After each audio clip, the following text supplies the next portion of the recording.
Well. Happy Wednesday, everybody. Welcome to the Joy Reid Show. Big ups to everybody that's tuning in on YouTube, looking at YouTube over here, on Substack, right in front of me, Facebook, the adorable Twitchies on Twitch. Hello, Twitchies. As well as everybody that's listening on an audio podcast platform like Apple or Spotify, wherever you're listening to it. And LinkedIn. Let's not forget LinkedIn. Oh, wait a minute. Do we have Linkties? Yeah. Hello, Linkties. Hello. Oh, well, welcome to everybody. Thank you all for being here. We appreciate everyone. Since Wendy retired, I feel like somebody has to keep saying, "Who you doing?" So somebody has to keep "Who you doing?" alive. And I'm an OG Wendy fan, so we're going to keep that alive. So who you doing, everybody? Please be sure to hit that like and share button. Please hit subscribe. We are motoring. We are all the way at 427,000 subscribers and counting. We're a juggernaut. 206,000 subscribers on the stack, Substack growing quickly. We have about more than 400,000 subscribers on Facebook. We are a mighty TJRS nation on every platform, and our Twitchies are growing. We want our Twitchies to show out. And of course, LinkedIn. Who knew? Welcome, LinkedInies. We're going to make sure we say hi to you guys too. So special big ups to our Team TJRS members. We love you guys. Y'all are all amazing. So last night, thank you to everybody that hung out with us for primary night coverage. It was the first primary night of the season. Let's go through first. And by the way, before I get to the primary night, yes, we do know Kristi Noem is getting roasted for the second hearing in a row. Congresswoman Kamlager-Dove asked probably the most salient question about who she might be sleeping with. We will have Congresswoman Sidney Kamlager-Dove on this show on Monday. So get your questions geared up for her, because she's going to have probably a lot of answers of what she heard and whether she got any answers as to who Kristi Noem might be snogging with. Lots of questions also about that luxury plane with a bed in it. Why do you need that to be the Department of Homeland Security head? I don't know why that is. But tonight we're going to focus on Iran and this war that Donald Trump has walked us into and why we're in it. We're also going to focus on some of the disgusting Islamophobia that you've seen come out of the MAGA right. We've got a very special guest to talk about that. But we do want to start by talking about last night. We're going to start with an about last night. Hello to everybody that is saying hello to us in the chats. So last night was the first primary night of the season. Here's some of the high notes, the highlights. Our buddy Chris Jones won. He advanced to the general election in Arkansas, our rocket scientist friend, where he has a chance to flip a House seat. Republicans, if they lose 4 House seats, they no longer control the House. Democrats need to pick up a net 4. This is one of those seats that actually could be picked up, and he's a brilliant guy, so we're looking forward to that. He came on the show last night. Thank you to Chris. Former Governor Roy Cooper will advance to the general election in the key state of North Carolina, which is a prime target for Democrats to try to flip a seat in the United States Senate. Now, there it's a more daunting exercise. They need a daunting 6-seat pickup. And I know that sounds like similar numbers, but it's much harder in the Senate. They've got a bigger row to hoe, unfortunately, even though Democrats used to have 60 seats and when Obama was elected, but don't get me started on that. But he's going to face former Republican National Committee Chairman Michael Whatley in that race. And Roy Cooper was literally the best case scenario candidate for Democrats, since he has never lost a race in the great state of North Carolina. So people are excited about that. Then there was the great state of Texas, which, was a mixed bag for Democrats and Republicans alike, as Trump's interference with the maps, getting sucker Governor Greg Abbott and the pick-me legislature in Texas to redraw the maps, it actually wound up hurting Republicans and Democrats alike. One of our faves, the liberated Democrat, the cane shaker, Al Green, his district was deeply gerrymandered. Remember, they scooped out a bunch of it, and it was 9 and 18. They kind of swapped their electorates. He is now going to face a runoff. It looked like he was losing that race last night. He got fewer votes, but he will now go into a runoff with Christian Menefee, who is a prosecutor. He's going to face him in May in a runoff. That's going to be a generational divide in which the younger candidate is challenging the legendary Al Green. So that happened. On the other side of the aisle, Dan Crenshaw, the eye patch guy, the eye patch wearing MAGA conservative and frequent Fox guest, became the first Republican incumbent to outright lose his seat in a primary this cycle. He got by an even further right challenger in one of those seats that was touched by gerrymandering. So they made the seat redder, and a redder candidate won. So sometimes when you play with the maps, it bites you as well. And that happened there. Another person that kind of got who was feeling really good after Texas gerrymandering made the state feel like, MAGA they're just asserting themselves and they were unstoppable. Well, Chip Roy, the right-wing budget hawk who once called for the return of hanging, aka lynching, and for its way of doing the death penalty, and who's the guy who fake nominated Byron Donalds of Florida, remember that, to be House Speaker to try to match Democrats' energy because they nominated Hakeem Jeffries. He is running to replace the very corrupt current Texas Attorney General Ken Paxton, who's running for Senate. He wound up in a runoff. He did not win that outright. So now he has to face a runoff. Paxton himself will also face a runoff in that race, which is going to pit him against the incumbent Senator John Cornyn, who's been in office since 2002, a quarter century. And now this Senate race, the Democratic and Republican Senate race, is now officially the most expensive political primary in U.S. history, with ad spending that topped a whopping $110 million across the two parties between pro and anti-candidate spending. It's like a massive. You can see it there. You had most of the spending took place on the Republican side. Most of it went to support John Cornyn. You had a lot of spending for poor little Wesley Hunt, who got 13% of the vote and spoiled the opportunity for either Cornyn or Paxton to get a clean win. Wesley Hunt with his little 13% kept everybody in the 40s. You had anti-Hunt ads where people tried to take down Wesley Hunt. It's about $5.4 million were spent. Anti-Cornyn ads, about $3.6 million. Ken Paxton, $3.6 million. On the Democratic side, you saw this massive, massive ad support for James Talarico, which dwarfed the amount of money spent for Jasmine Crockett. You can see that particularly after that Colbert bump, Talarico was rolling in dough. He had 20,000 volunteers or some insane number of volunteers because he just had so much money and lots and lots and lots of ad spending. But of course, that was the big news last night that everyone was waiting for, was the outcome of that Democratic Senate primary between Democratic congressional star, looking Kristi Noem, by the way, today, and rising tech star James Talarico. So the race took place amid some real shenanigans. That's a nice way of putting it, by Texas authorities, including Paxton himself, who helped make the outcome of the race look incredibly shady to many people who were on our chat last night and many people in Texas who were looking at it going, something's wrong here, right? Because as the returns came in and Dallas was just lagging and was blank and there were no numbers for a long time, Representative Crockett eventually came out where she was at her watch party in Dallas. She eventually came on stage at close to 11 p.m. last night, and this is how she explained what was going on. So I just want to be clear. There's a lot that took place specifically in Dallas County. I'm sure you've been watching the returns, and none of the returns out of Dallas County are quite in yet. Dallas County should have the second largest voter participation of any county in this state. We don't have any of the results because there was a lot of confusion today. And so, our Democratic Party chair, Cardall Coleman, he beat me to the punch, as myself and Colin Allred. We're about to file a lawsuit to keep the voting polls open. We were able to keep the polls open, but I can tell you now that people have been disenfranchised. The reason that we knew that there were problems is because we were receiving the phone calls and the emails. The polls were supposed to stay open until 9, according to a court order. The Supreme Court, just a few minutes ago, just said, shut it down.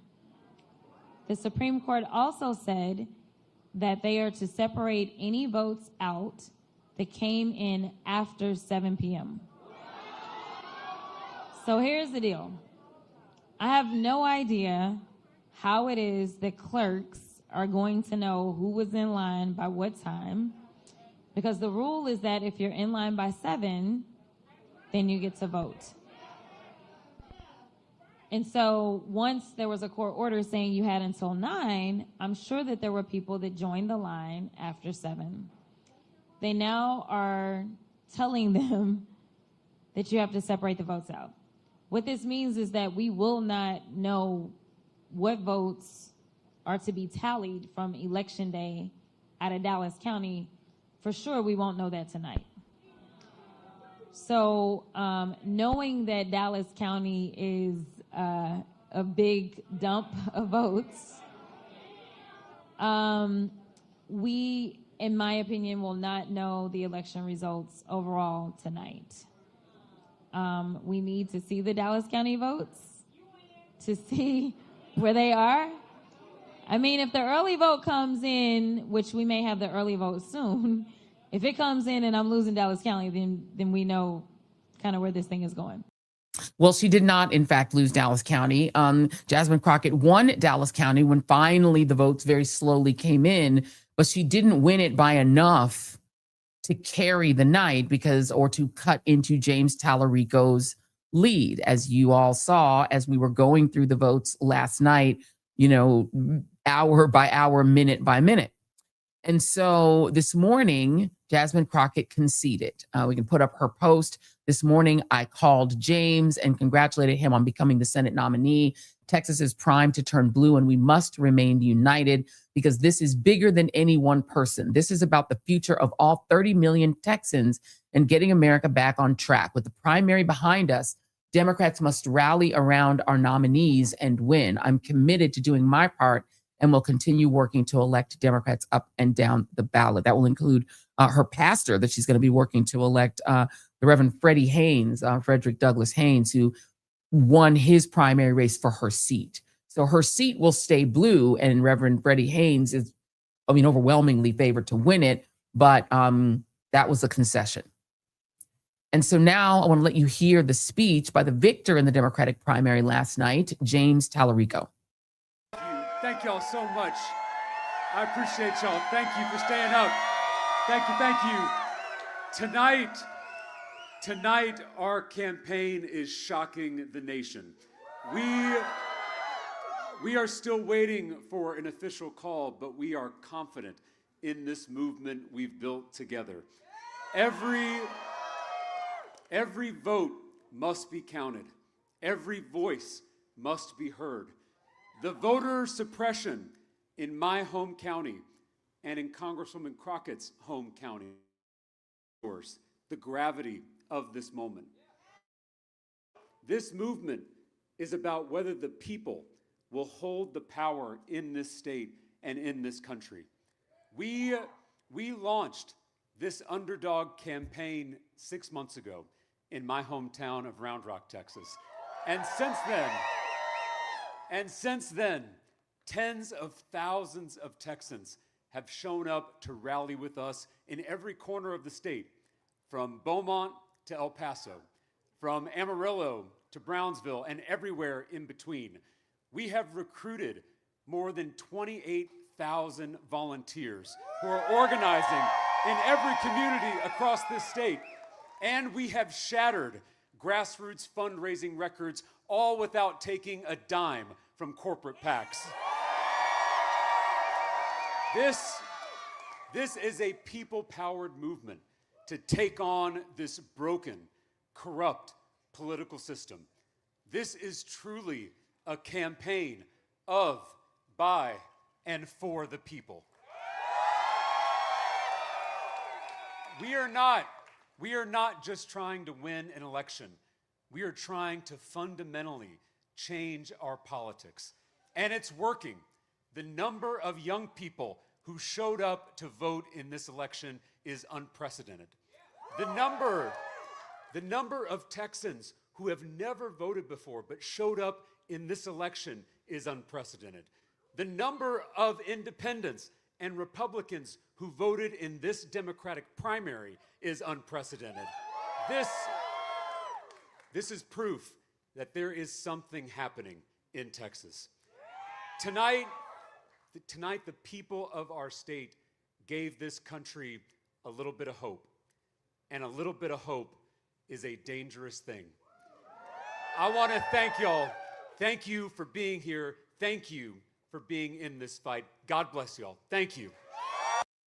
Now, I am looking at the chats, and they're about where they were, team, and the team TJRS team and all the moderators. We were talking about this last night, and the chats were quite negative toward Mr. Talarico. But here's the reality. Here is the reality. Texas is not even on the list for the Cook Political Report's sort of its likelihood of a flip. But it is also not in the solid R category either. If you look at the races that Democrats are facing, in order to pick up the Senate, right, to climb above the Republicans' 53 votes, they need to flip 6 seats. They need to hold all the seats they have, and they need to flip a bunch of seats. And this is not. There are 3 cycles for Senate elections, because senators serve for 6 years, whereas House members serve for 2 years and have to run every 2 years. Senators serve for 6, so that every 6 years, basically every 2 years, there's another cycle, right? And so some cycles are good for the Democrats because lots of Republicans are up in states that Kamala Harris won or that Democrats won.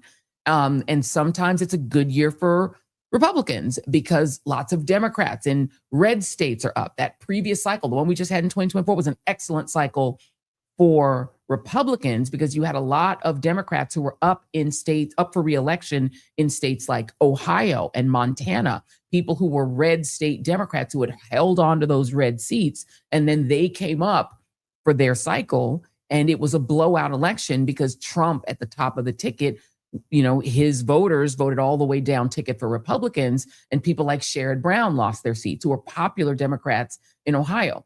Well, the current cycle is sort of a mild red cycle. It's sort of a red but reddish cycle because Trump is so deeply unpopular. He's at 35% approval. He's underwater on every issue, from immigration to the economy, which is the big issue. He's just underwater, period. And so Democrats feel like this might be the time when they could add Texas to their column. They think it's possible. It's not going to be easy. It's going to be possible.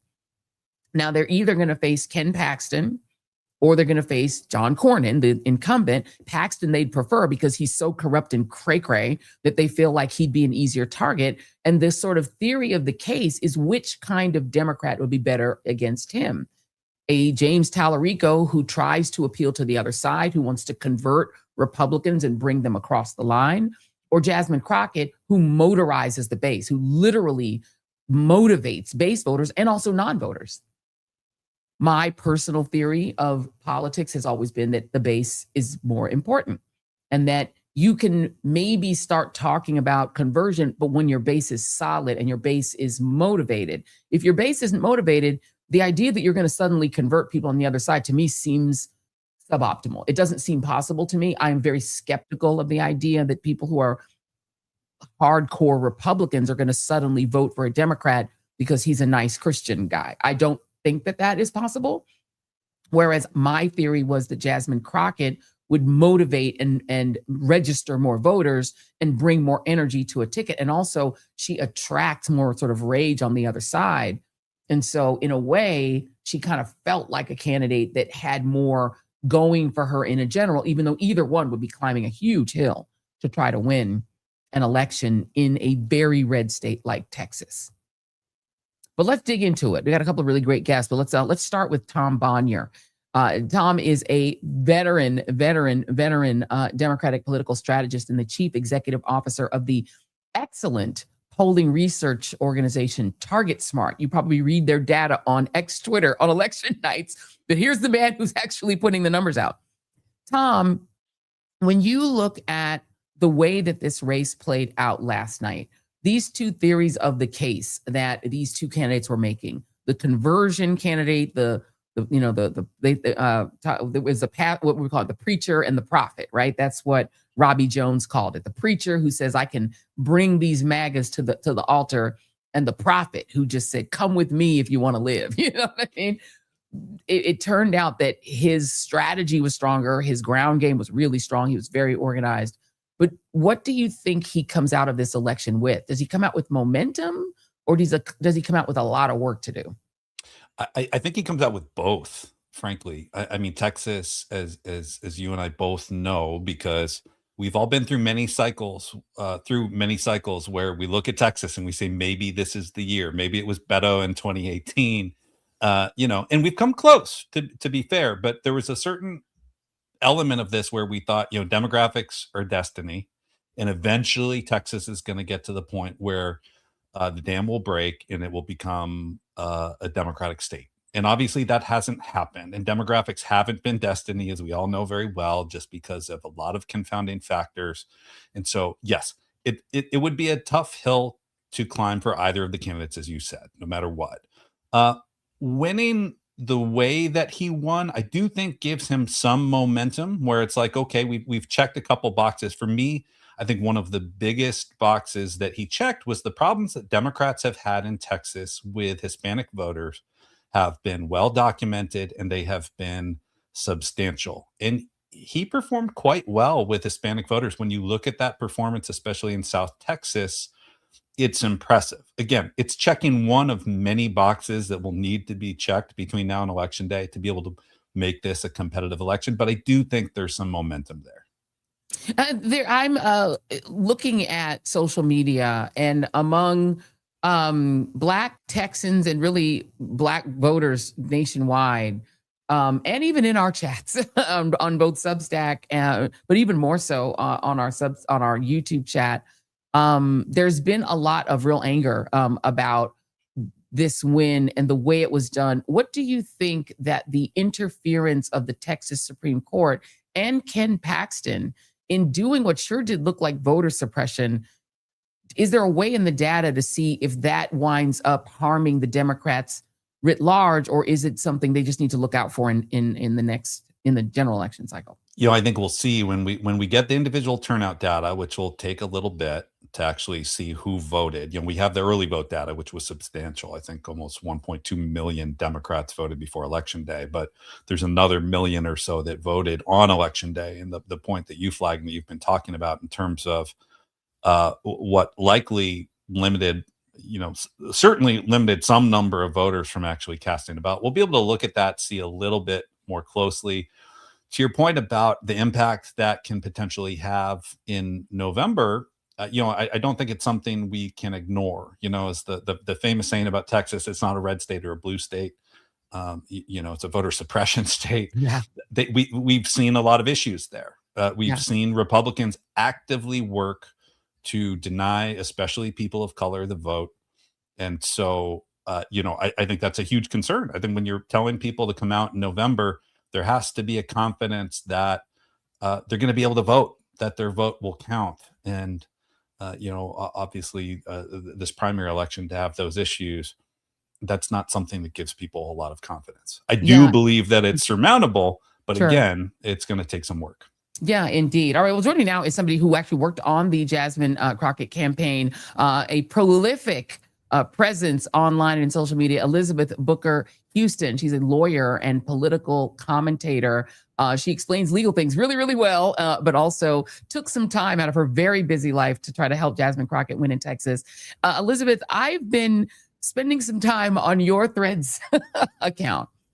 And you posted this, and I'm going to read it to the audience, and we don't have to show, but I'll read it to you. You said, hey, she isn't running anymore. She's no longer a threat to Talarico on the ground in the election. It's okay to admit that a lot of the things that were said about her, meaning Jasmine Crockett, were lies, like she took AIPAC money or had a different stance from Talarico on Israel, or that she didn't support Medicare for all, or that she took crypto money in 2022, or the most hurtful, that she didn't care about people and only wanted to be famous. If you want the Black community to come together, please do right by our girl. The replies are a burning bush of rage by Black women in particular. And that's what I am detecting. Talk about on the ground what was happening in Texas. How steep was this voter suppression, and what level of anger are you hearing out of the state right now from Jasmine Crockett's voters? So I am hearing anger about a few different things. The first is, of course, the voter suppression that was happening in Dallas County. People are very upset about that. I was at the watch party in Dallas last night, and we were all talking about the updates of what was going on, that there was that voter suppression happening, and of course the emergency extension on the poll times, which then of course Ken Paxton challenged at the Texas State Supreme Court, and then they put in the temporary order and all of that mess. So folks are feeling like, hey, first of all, what does it matter if we vote if they're going to go ahead and just suppress our vote anyway? It seems like the Republicans always do what they want to do anyway. And then we have a lot of anger from just people are not dumb. They witnessed a lot of the misogynoir and anger and hate that was coming at Jasmine Crockett for months, from the moment she announced she was going to run. I mean, like I shared, that was a lot of disinformation that was very intentionally put out there. She never took AIPAC money. She said on your show, Joy, at the beginning of December, that she would not take AIPAC money.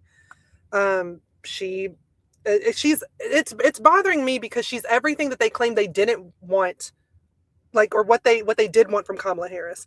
There was this complaint of, well, Kamala Harris took AIPAC money and she was a prosecutor cop and she wants to work with Republicans like Liz Cheney. Why are we courting Republicans?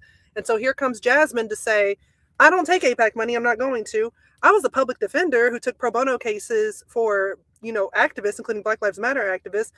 And I'm not trying to court Republicans. I think we just need to inspire our own base. She was doing everything that a lot of progressives claimed that they wanted. But as soon as they got a Black woman who was actually ready and capable to do it and check the boxes, lies came out, just one after another. And I was constantly, along with the other creators in the program, debunking things. The crypto money was the wildest one, because people don't know the difference between donations and independent expenditures. And that was some clever framing, because what it was in 2022, there was this PAC that was focused on pandemic response, okay, and said that they thought Jasmine Crockett would be better at public health and pandemic response.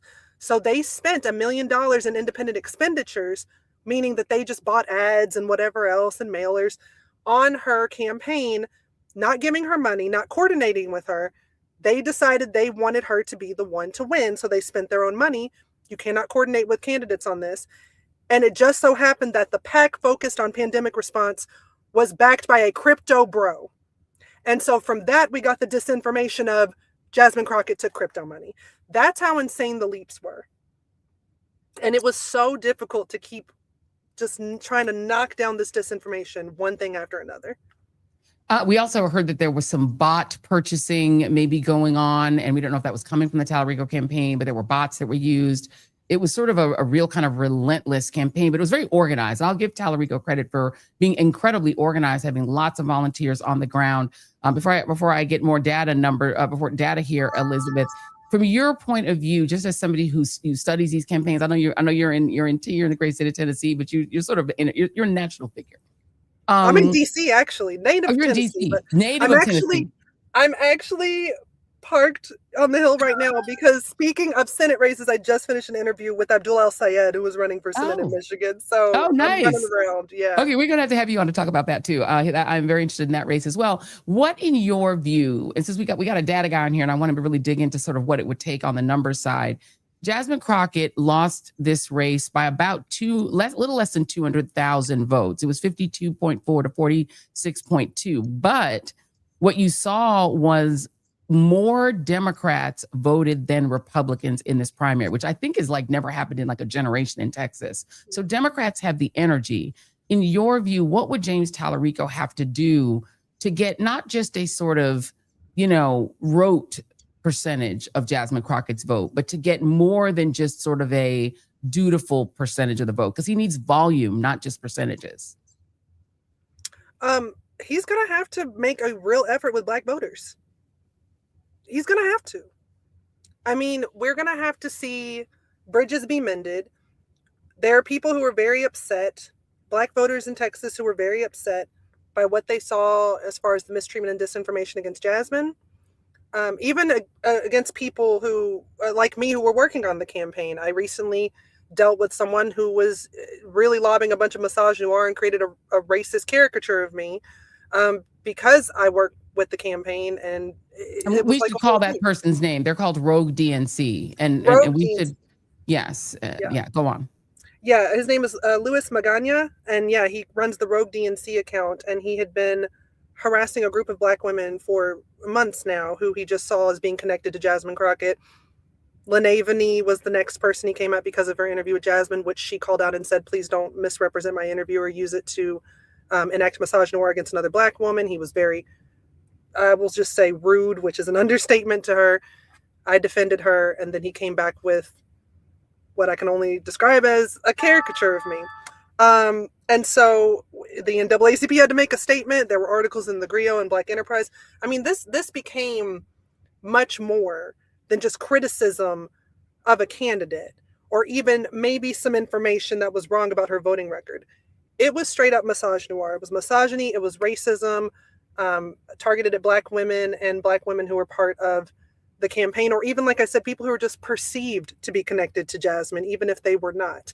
And so what we're going to need to see is there's going to have to be a real, genuine, and targeted outreach to Black voters for Talarico to distance himself from what we were seeing with what people have perceived as his surrogates. These were not people who work with his campaign, but again, perception is everything to folks.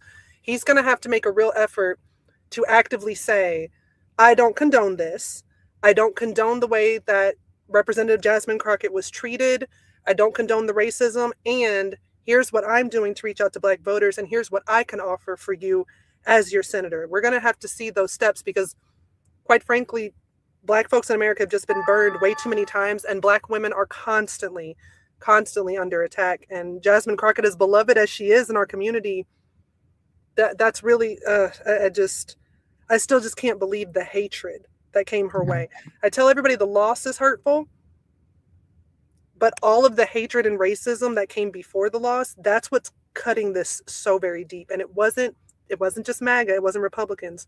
Yeah. We were seeing this from people who consider themselves Democrats, progressives, leftists, people who are supposed to be for us and support us, and they were not.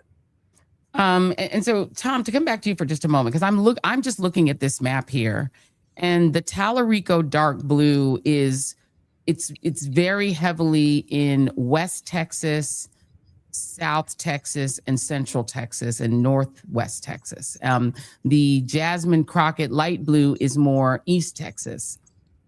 In order can Talarico win a general the way he won the primary? When you just look at the data, if he does not overperform among African-American voters, is there a way he can put together enough votes to beat either Cornyn or Paxton, in your view?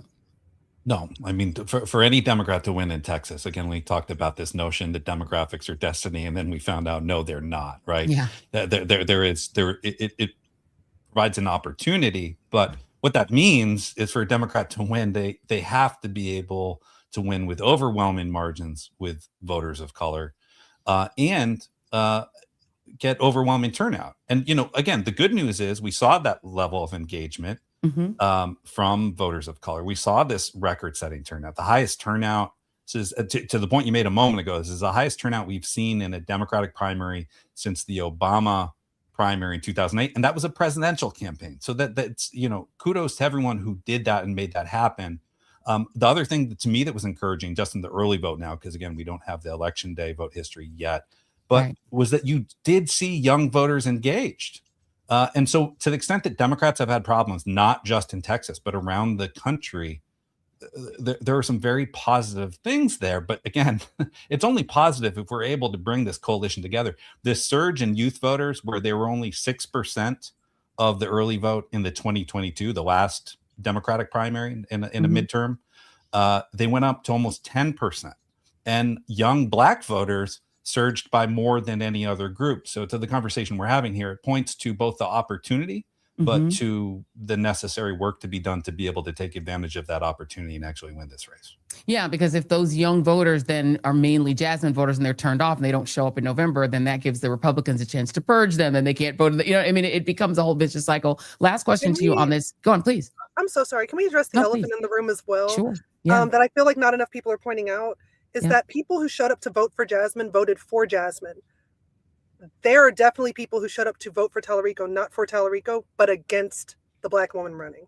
And when there's no Black woman running against him, how is that going to impact his voter turnout? If that's what inspired them to show up in the first place. If it's a white man against a white man and that's what they're looking at, can he overcome that? And I don't have data to support that. Yeah. So I don't want to act like I do. But based on what we're seeing just as far as discourse and discussion, that's something he should be prepared for and preemptively try to address. Well, and it's interesting because you kind of led me to the question that I did want to ask Tom about, because there was anecdotal evidence that there were some Republican voters who crossed over to vote in the Democratic primary to prevent Jasmine Crockett from winning because they just wanted to, move her out of public life. We don't know how much of that really made a difference. But I had a question particularly on Latino voters, because in the primary, they obviously, as you said, sort of really preferred Talarico. Is that vote, though, can Democrats count on that being a Democratic vote in November? Because we've seen that particularly in Texas, Latino voters who do participate, they participate in relatively low numbers for their population, but they tend to vote Republican. So should Democrats feel confident that what they saw is a surge of Democratic Latino votes or a temporary sort of marriage that ends when they have a Republican option? Democrats shouldn't feel confident about anything in Texas right now. Again, I think there's a great opportunity there, but you're right that Latino voters, especially when we look at the Rio Grande Valley, South Texas in general, that we've seen massive swings over the last few cycles. So again, like the encouraging data there are a number of counties in South Texas where the total Democratic primary turnout in this particular turnout exceeded the number of votes that Vice President Harris received in 2024. Mm-hmm. And obviously that was, a whole dynamic in terms of how and why that happened that we don't have time to get into now, but we have discussed before. And so, but the reality is, so there's a good opportunity here. But to your point, if we assume that those voters who voted in the Democratic primary are certainly going to come back and vote Democrat in the general, it's not something we can take for granted. I think that's something that the campaign is certainly going to have to invest in substantially. And really, if I'm them, I'm treating them as swing voters. Right. And I think that is the point I think that people are kind of not picking up on, is that I'm looking at this map, and every time I touch one of these dark blue Talarico districts, and then I scroll up and I touch that same district on the red district, I'm like, I don't know if this is it. It doesn't feel permanent. It feels like he's winning in the places where Trump won. Right. And he's not a Mamdani. This isn't this. So I think that's the challenge. I appreciate both of you so much for coming on and talking about this. This is the thing that has been in all of my group chats across my group chat universe today. And so I appreciate both of you coming in to talk about it. And if I missed anything, do you guys have anything that I've missed here? Have I missed anything, Elizabeth, that you want to throw in at the end?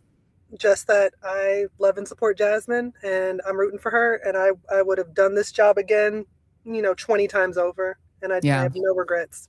I think the chat agrees with you. And Tom Bonier, if you guys have not gotten enough, I can never get enough data. I am a super nerd, and so I love data. I love numbers. And if you guys love them as much as I do, Tom is going to be the inaugural guest on a new thing that I'm doing on Substack starting tomorrow. I'm super excited about it, so that we can do a deep dive on the numbers. And Tom, I'll just prep you right now to say that what I would really love to talk to you about tomorrow is the midterms and some of these southern states.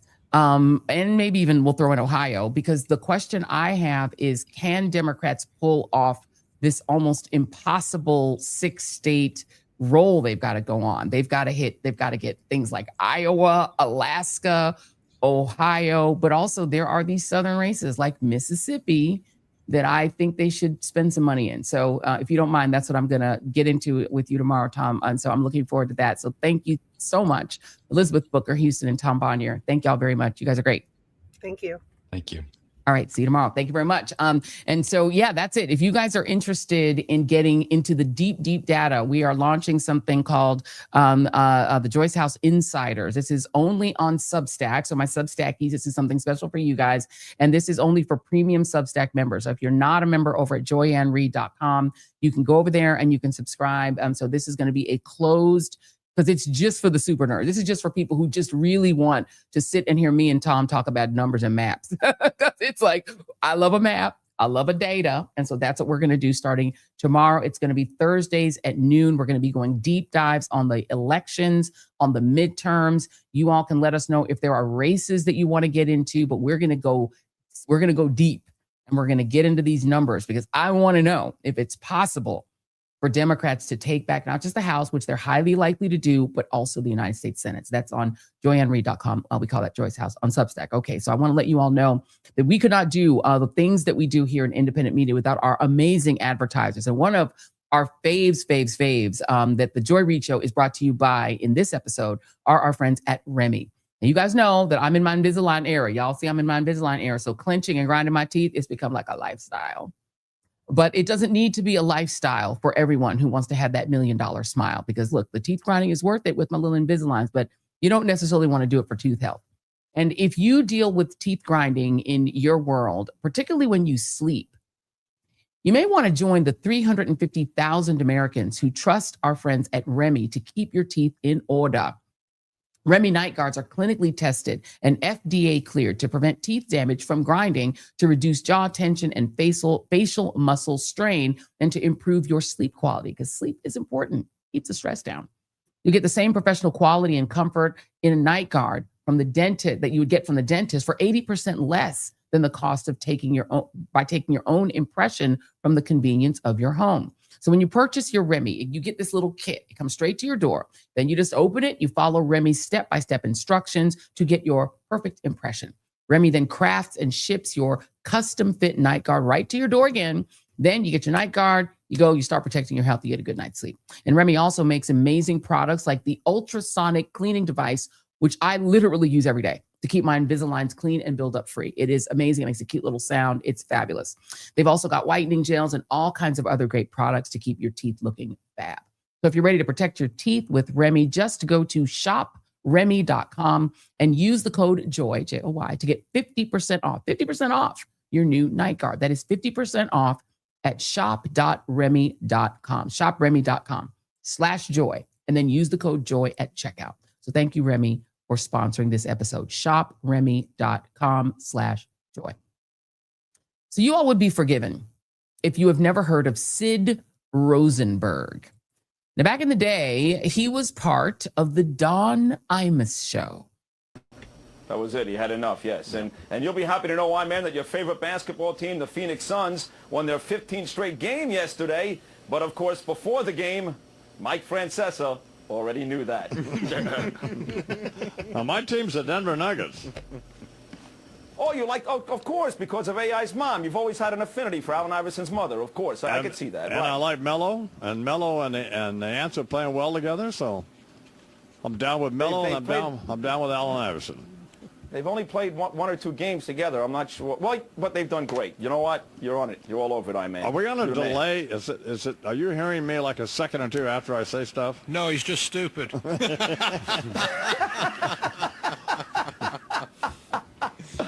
No, actually, it is a little. It's a little like a second or two afterwards. I hear you. Okay, that's fine. It's not just that you're slow, or that you've been, for all the crack you smoked, it's brain damage or something like that, right?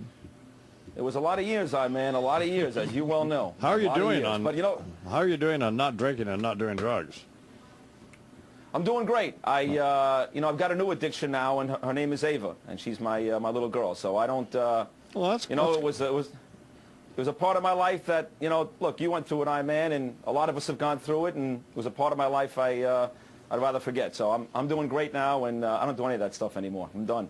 Well, yeah, I went through it, but it's not like I was in a hotel in Cleveland with a bunch of hookers smoking crack, missing work, ready to jump out the window. I mean, don't. Yeah, I'm sorry you missed that night. You would have liked that. I had a couple. Did y'all see in the lower right-hand corner that at the time was the MSNBC morning show? Don Imus. He had a radio show that was literally the MSNBC morning show. And eventually, Sid Rosenberg became Imus's co-host, an occasional object of humiliation, as you just saw.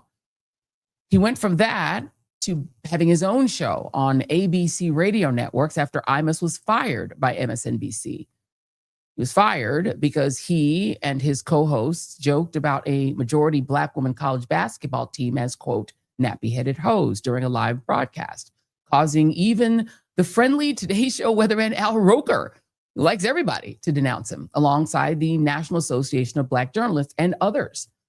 So Imus's firing, by the way, if you guys don't remember this, is what brought Reverend Al Sharpton to the artist formerly known as MSNBC. They wound up giving him a show, and it's also what elevated the host of a show by an ousted Republican congressman from Florida, from a little show called Scarborough Country to MSNBC's new morning show, Morning Joe. Just as a sidebar for those wanting to go down memory lane. So Sid's ABC radio show is, it's typical shock jock right-wing bullshit, which has given him a platform to air his MAGA, vituperatively pro-Israel views on air. Here he was at Madison Square Garden last year, touting Donald Trump's election to a second non-consecutive term. So, I just got back from Israel about 2 weeks ago.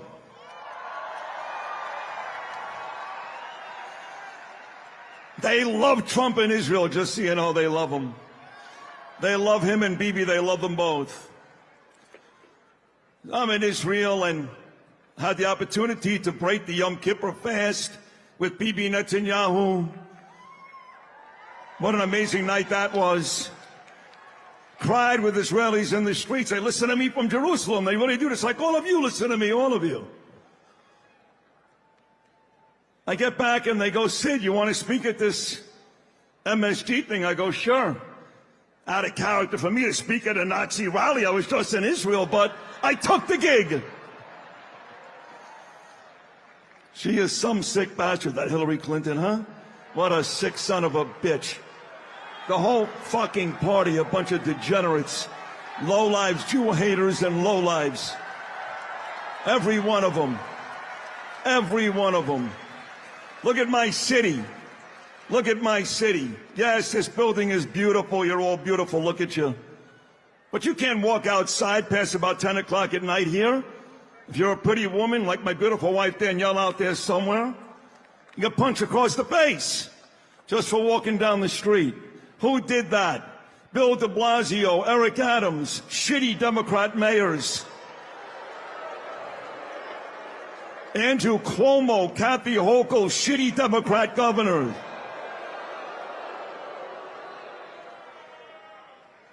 You got... Okay, Jazzy Renee said he looks like a thumb. That's why I laughed. Oh, Jazzy Renee on YouTube said he looks like a thumb. I'm sorry. I need to get myself together after that one. That's a good one. And for his latest trick, Rosenberg took to Twitter to slam the mayor of New York City, Zohran Mamdani, in the most repugnant, disgusting terms and most racist terms possible, begging Donald Trump to stop kneeling before his hometown mayor. Here's the tweet. Today I make a heartfelt plea to my friend and best president in the 250-year history of the country, real Donald Trump. I know I speak on behalf of the majority of New Yorkers and Americans when I say stop complimenting and giving credibility to our, quote, jihadist, America-hating mayor. New York City Mayor Zohran Mamdani, how many times is this? He calls him a terrorist sympathizer. Have to spit in your face, Mr. President, before you say enough is enough. His over-the-top criticism of the Maduro capture, ICE, Bibi, and now the great operation in Iran is too much for most of us. Bottom line, he's an America-hating, Jew-hating radical Islam. And here's the word, cockroach. He called him a cockroach, wanting our once great, beautiful city, saying, please put this little anti-Semite in his place. God bless you, Donald Trump. God bless America. God bless Israel. Huh. Well. Now, I would like to also remind you, since we're giving receipts about Mr. Rosenberg, that this is not his first racist rodeo. Back in the day, he's also the guy who referred to Venus and Serena Williams as animals who would have better luck posing for National Geographic than for Playboy. Because he's a racist piece of shit. Joining me now is our very own producer, Nida Khan, who also happens to be a longtime independent journalist and political commentator. Nida, welcome to Coming From Behind the Scenes. Hello. Again, this is your second appearance on the Joy Reid Show, front of camera. I'm so honored. I just moved myself to the stage. That was fun. Popping in and saying hello. Absolutely. Well, let's talk about this because back in the day, I remember I was working radio when Don Imus crashed out by calling those women nappy-headed hoes. And if you guys will recall, he begged Reverend Sharpton to save him. And Reverend Sharpton's like, I'm not saving you. You have to save yourself. You need to figure this out on your own. And he thought that was a way to get out of it, but he wasn't able to get out of it. And Reverend Sharpton, his insistence that they give justice to these young women and then they do right by them is one of the reasons the MSNBC producers or bosses at the time were like, we'd just love to have you come on and at least talk about social justice on our air. So that is the sort of history of that. And then somehow or other, it morphed into Morning Joe. Well, because they needed a morning show and they decided Morning Joe should get the show. So I thought that was an interesting history. But for you right now, I don't think that Sid Rosenberg is going to take Rev's calls to help him out of this mess. As a Muslim New Yorker, what are your thoughts on this man calling the sitting mayor of New York, a cockroach? So he supposedly gave an apology today. And I believe Mamdani responded and said, we're going to wait and see if he actually lives up to this. And I actually 1000% agree with Mayor Mamdani to see if Sid Rosenberg lives up to it going forward on his show, because this is like you beautifully laid out, Joy, as you always do. All the receipts. And I want to just add to that too. So I'm glad you mentioned the Venus and Serena Williams in 2001. And also in the past, he said, and it's crazy even saying these words because normal people like us don't use them. So it's odd to even read it out loud. But he said, quote, faggots play tennis. He called the U.S. women's national soccer team. He said they were a bunch of juiced up dykes. When he was covering the NCAA Women's Division Basketball Championship. So his coverage of that is what then led to Don Imus saying the nappy-headed hose. 100%. Led to the firing. I'm sorry. So he's an OG racist. He's a racist. And so the idea that, you can have like one incident. Don Imus did not have a history of saying openly, he'd say a lot of crude things and things like that. It was a little out of character for him. But as you said, he's hanging with this guy, Sid Rosenberg, who is like a vicious human being. Let's play. You mentioned Zohran Mamdani's response to Sid Rosenberg. Let's go ahead and play that, Jason, if we could. Rosenberg using the term cockroach. Yeah. What do you think of Sid Rosenberg? He used the term cockroach. I know your police commissioner had dinner with him. So Muslims in this city, for almost as long as we have been in this city, have had to deal with those with power and platform dehumanizing us. And to be called animals, insects, to be called a jihadist mayor, to be called a cockroach, this language is both painfully familiar to me as a Muslim New Yorker, but also as someone who was born in East Africa. And it is difficult to hear. There's also a reminder that the silence that often greets this kind of bigotry, this kind of Islamophobia, is what allows it to fester. The temptation to treat it as politics as usual. And I want to be very clear that I have far more urgent work in front of me than indulging the provocations of a man who trades in outrage and frankly fears the city that we are looking to build, which is one where every single New Yorker who lives here can call it their home. I am not ashamed of who I am. I am not ashamed of my faith. I am not ashamed of being the first Muslim mayor in the history of our city. And there's no amount of racism that will change the way in which I lead or the commitment that I hold to each and every New Yorker in this city. Thank you so much. It was a brilliant response. And to the pain that he's speaking of, I mean, you posted about what Sid Rosenberg said, and you yourself, we have the receipts for what you faced just on Twitter. Talk a little bit about being a Muslim woman in this environment where people like Sid Rosenberg sick the crazies after you. First of all, Mamdani's response was absolutely eloquent, beautiful, perfectly executed, and that is why he's mayor of New York City. For me, I would not have been as nice as somebody said that about me. But honestly, the hardest part, like I have a very thick skin, and I've been called this honestly my entire adult life. I have been called a terrorist. I remember when the Boston Marathon bombing happened, they were like, oh, it was probably you that did it. I mean, literally, I write pieces about healthcare. Half the comments are, oh, you're a terrorist sympathizer, blah, blah, blah. I'm like, this shit is so old and so played out. Get over it already. To me, the hardest part is not being able to respond because I have to bite my tongue on Twitter because you do not want to feed the trolls. And even though we showed some of them, you try not to give them attention and you don't want to normalize it. And it's very hard. Anybody who knows me knows that I do not bite my tongue. So that's the hardest part, is for me to be like, don't respond. But it's absolutely ridiculous. Honestly, I'm so tired of it. I know every single Muslim is, and it's freaking ridiculous. It's even hard for me not to curse in this segment, Joy, because this is at a time where Muslims are literally being bombed all over the place. And we could say that for the last 25 years, even before then. And a lot of that goes into the normalization of it within the media structure. Like you talked about these guys having their shows on ABC radio, being on MSNBC, or as you say, the artists formerly known as MSNBC, having shows on there. Why are they given these platforms to begin with? And then when they're there and they say these outrageous, horrific, dehumanizing, disgusting comments, are they not removed? Had this been said about any other group of people, you better believe there would have been campaigns to fire them, to end their shows. And this isn't the first time Rosenberg said something about Muslims. Back in October, actually, that's when Cuomo was on his show when they made that comment about Mamdani and 9/11, and nothing happened then too. The only positive, I guess you could say, about this now that Mamdani is mayor is that there was pushback from a lot of elected officials. They came out, Hochul came out, even Chuck Schumer came out and denounced it. Police Commissioner Tisch apparently texted Rosenberg, who she's gone on his show before. She texted him and said, you should apologize. So there was enough pressure that finally made him apologize. But it's absolutely ridiculous that there's not more consequences for these people. And it's not just radio hosts, it's not just TV anchors. There are politicians that literally got into office, campaigned on Islamophobia. Even Donald Trump himself campaigned on a quote unquote shutdown of Muslims entering this country, got elected. You have Representative Randy Fine in Florida who spews the most anti-Muslim, racist, effed up stuff. Even recently, he said something to the effect of, if you have to choose between dogs or Muslims, the choice is easy. And there's silence. There are no consequences.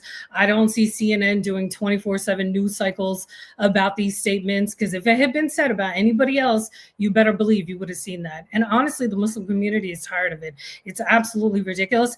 And for me, I really believe that a lot of this dehumanization of Muslims, whether it's subliminally in mainstream outlets or this kind of overt stuff, is done on purpose to then justify war and all of our actions overseas that are happening and that have been happening. Because when you dehumanize people, then it's okay that, oh, they're just collateral damage. Who cares if we just killed 160 kids or tens of thousands of kids in Gaza? When they're not perceived as human beings, then you don't associate with them and nobody cares. During the, I'm sorry, I know I'm going on and on, but during the Iraq war, during all of our excursions in Afghanistan, the covert wars, you hardly ever saw images of the millions of casualties from our wars, things that were done in our name, children, families obliterated, people maimed, people, I mean, you had all kinds of weapons and chemicals used, babies being born in Iraq with deformities, stuff that was done. None of that is broadcast over here. And once you continue to dehumanize an entire group of people, and that's why they're ignored and not even included in the conversation 95% of the time. And by the way, it is the opposite of that happened with Gaza, where we did see the pictures, because Palestinians were publishing their own pictures, their own genocide. They're the ones who were making us see the pictures on our social media, which is why people who are very pro-Israel are enraged and trying to shut down that kind of social media access on things like Instagram and TikTok. They wanted it shut down because they couldn't censor the pictures anymore. And to your point that you made, I'm going to skip to B8. Mike Johnson did exactly what you just said. So just so that y'all know, Nida's not just saying this, they're doing it. Here is Mike Johnson, the Speaker of the House, third in line to the presidency, trying to justify our war on Iran. That is the way that the media should be characterizing it. It isn't a war that we're having mutually with Iran. We're making war on a country that did nothing to us, alongside Israel, which Mr. Rosenberg says is his favorite country, I guess, maybe including the United States. Healthy includes us. Here is Mike Johnson talking about the people of Iran. And they say the quiet parts out loud. They wanted to wipe Israel off the face of the earth, and they'd like to take us out as well. We're the great Satan in their analogy and their misguided religion, and there was no way to appease them. And define their misguided religion. Apparently, you have a misguided religion, according to the Speaker of the House, Nida. It's so disgusting, Joy. And you beat me to the punch about Gaza. And honestly, that was because people, like you said, on the ground were able to bypass the gatekeepers of mainstream outlets here, the propaganda that we get here, and get news and information directly to the public. And that's why you've seen such a groundswell of support, because people don't want this crap done in their names. No normal person wants to see, tens of thousands of kids murdered without limbs. Like, who can co-sign that stuff? And that's why you had that Gallup poll that recently came out, a very mainstream poll saying that more people sympathize with Palestinians than Israel for the first time. And I'm so glad that we do have that. We have our outlets. We're all independent here, and I love it. That's why I love working with you too, and so glad to be part of the show. But you still have this environment when you have elected officials and people in positions of power creating all this hatred and all this anti-Muslim garbage. Just here in New York City, this was January 30th. I'm going to read you just this one incident that happened. So prosecutors have filed hate crime charges against a Staten Island woman accused of attacking 3 Muslim females wearing hijabs during a brief but violent rampage in Brooklyn's Bay Ridge neighborhood. So according to the NYPD, this 34-year-old woman, she hit a woman on, maybe this is I'm sorry, I'm mixing up 2 incidents. So hit a woman on 89th Street, and then minutes later pushed a 39-year-old woman who was attempting to board a bus on 92nd. And then the final attack occurred outside a nearby school where she allegedly punched a 12-year-old girl in the face. A 12-year-old girl. And there's hardly any, there was some local coverage of it, but that's it. And this is just one of many, many incidents. There was a mosque that was vandalized, or I think there were shots fired in Philadelphia just a couple of weeks ago. I think it was either last week or the week before. You have stuff happening all around the country, even in Arizona, and they're trying to criminalize organizations like CARE, which is the Council on American Islamic Relations, which tracks a lot of these hate crime incidents, who's a civil rights organization that advocates on behalf of the Muslim community here in America. And so you're trying to, and they've been trying to do that for years and years. Sure. I'm old enough to remember, literally, since they were formed, they've been trying to call them a terrorist organization. Yep. So you have that going on. You have all this misinformation. You have Muslims that are only brought to the table when they're talking about terrorism. We're never normal people having a normal discussion. And honestly, the whole community is just over it. And for years and years, we heard, oh, if only they would assimilate. And here you have somebody like Mamdani, who's the epitome of assimilating, a fantastic, leader that we have here in the biggest, most wonderful city. And they're completely attacking him left and right because they cannot stand that he's in the position that he's in. And yet he is, and there's not a damn thing Sid or anyone else can do about it. Yes, he's acting, I don't know, like maybe cockroachian, because calling somebody that is so dehumanizing. But if he were called that, he would want to have file a lawsuit over it.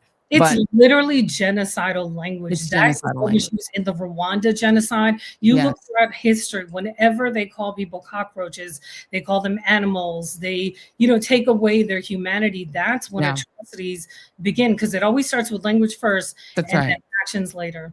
And by the way, before we get out of this segment, I just want to show the very first tweet that you got. It was from a guy named Isaiah Carter. Embarrassing that this is the person who apparently started the tsunami of hate that you got on Twitter. Whoever he even is. I don't even know. Apparently follows me on Twitter. I love that all the haters follow. So, he's a fan. Oh, okay, he's your fan. He's a fan. That's what it is. Thank you so much, Nida. We appreciate you coming out from behind the scenes. Thank you. I appreciate it. Thank you, Nida. All right. We'd love to sometimes let you all see the people behind the scenes. See, we let you see Jason. We've now let you see Nida. You guys can see the people who actually make this show possible. Nida is one of our incredible stalwart producers here on this show. She's also a really great journalist on her own. She has written also for Joy's House. So if you missed her really moving, beautiful piece about Mamdani's election and what it meant to her as a young Muslim New Yorker, do catch it. All right. So we appreciate everybody who's sticking with us, and welcome to hour 2 of the Joy Reid Show. We appreciate each and every person that's here. Please do hit like and subscribe if you have not done so already. Feel free to hit share, send it to a friend, send it to a foe just to piss them off. And thank you, whether you are listening on Substack or on Facebook or on YouTube or on any of the wonderful platforms. So we want to remind you that we always appreciate the advertisers who have made this show possible. And this show is brought to you by ZBiotics. Celebrations don't start with the clinking of glasses. They start with ZBiotics Pre-Alcohol, a probiotic you take before your first drink so you can enjoy the night and wake up ready. ZBiotics Pre-Alcohol, the science behind your next great morning. Yes, indeed. So what are you doing to improve your physical health and to be more present every day in the moment, even after enjoying yourself the night before? Well, one idea might be to plan ahead, just like you plan your fit and you plan your transport. For me, what I'm doing is I'm making sure that I add pre-alcohol to that planning by making ZBiotics Pre-Alcohol my go-to before I head out the door so that I can be sure to have a productive, great morning the day after. ZBiotics Pre-Alcohol probiotic drink is the world's first genetically engineered prebiotic. It was invented by PhD scientists to tackle rough mornings after drinking. So here's how it works. When you drink, alcohol gets converted into a toxic byproduct in your gut. And it is a buildup of that byproduct, not dehydration, that is actually what's to blame for those rough days after drinking. Pre-alcohol produces an enzyme that breaks that byproduct down so that you actually feel better later. Just remember to make pre-alcohol your first drink of the night, then drink responsibly, and you'll just feel your best tomorrow. I first tried ZBiotics Pre-Alcohol over the New Year's holiday because we vowed to be here with you live the next day, and it worked like a charm. Now I do not enjoy my security until I have my pre-alcohol because it is crazy out here, and I need to be productive and feel my best every day to tell you all the crazy stuff that's going on. If you're ready to give it a try, head to zbiotics.com/joy and use the code JOY, J-O-Y, at checkout for 15% off. That is zbiotics.com/joy. And just simply use the code JOY for 15% off. Trust me, this is my go-to. All right, everybody.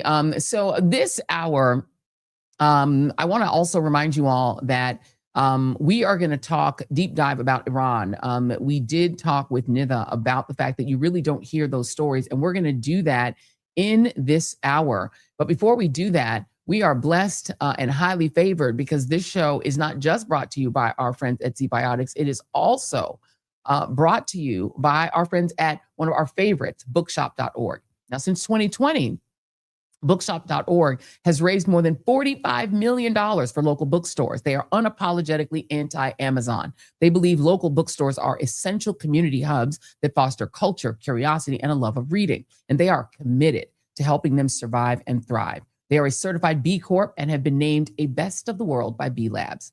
So when you shop for books, where you shop actually matters. When you purchase from bookshop.org, you are supporting more than 2,500 local independent bookstores across the country. Independent bookstores do more than just sell books. They take care of and pour back into their communities, creating safe spaces that foster culture and curiosity and a love of reading. So whether you're searching for an incisive history to help you make sense of this insane moment, or a novel to sweep you away, or the perfect gift for a loved one, bookshop.org, they got you covered. Now, I love how easy the website is. You just go on bookshop.org. In the little upper right-hand corner, you click on Choose a Bookstore. You type in a bookstore that you love into the search bar and hit Support This Shop, and boom, voila. You can shop local and skip the soul-crushing vibe of supporting Amazon. So just today, I went on and I picked Baldwin and Company, one of my favorite bookstores in New Orleans, and also Mahogany Books in Maryland. But you can pick any bookstore that you love. Literally, just today, I went on and did that, and I ordered 2 new books. I ordered The Parable of the Sower by the legendary Octavia Butler, and The Devil's Chessboard by David Talbot, which is about the infamous Dulles brothers. And by doing so, I helped contribute to that more than $45 million that bookshop.org has raised to support local bookstores. So I felt good about it, and I'm gonna get my books. You can do it too. Just go to bookshop.org and use the code JOY at checkout to get 10% off your next order. That's code JOY at bookshop.org for 10%. Okay. So we now have the faces and some of the names of the Iranian children who were killed in what apparently were double tap airstrikes by the US and Israel, a clear war crime. Double tap means they hit it once, and then as people tried to flee, they hit it again. And these are just 6 of the nearly 200 children who were killed as a result. We also have video from Reuters that shows the graves that are being dug for the nearly 200 victims of an airstrike that for sure will be deemed a war crime. Can we show that?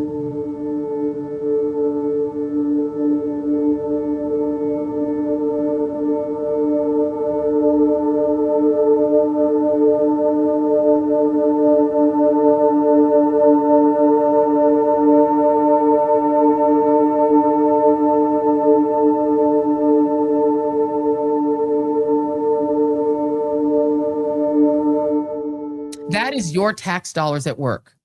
Bombing a school for girls, killing nearly 200 little kids. Is that not a war crime?